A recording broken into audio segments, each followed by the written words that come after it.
Sveiciens visiem no Solēnās Turcijas un sveiciens no manis, mīļie. Esmu savā spēka vietā zem altārī un baudu turku tēju. Tā vēl īsti sen nav bijis.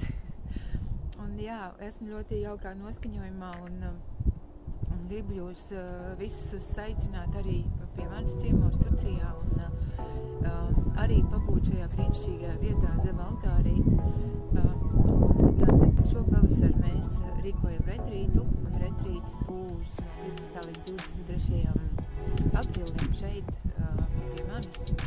Un, jā, solās būt ļoti jaudīgs retrīts ar daudzām dažādām praksēm, ar meditācijām, ar elpošanu, ar došanos dažādos pārgājienos, ar kakao ceremoniju un, protams, ar kalniem, jūru un visādi citādi. Būsim ļoti skaistā vietā.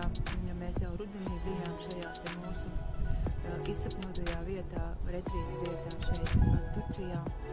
Un jā, šis ir tas laiks, kad mēs kopā varam viens otru atbalstot, nokļūt uz pareizā viļņa, uz īstā viļņa, varbūt ne pareizā, bet īstā viļņa, kurā ir šī harmonijas plūdums, un tas mums šobrīd visiem ļoti, ļoti vajadzīgs. Un šāda retrīta, šādas kopā būšanas iedod vēl vairāk. Tāpēc mīļi gaidīti, dzersim turku tēju un tiekamies retrītā Turcijā jau pavisam drīz pavasarī. Atā!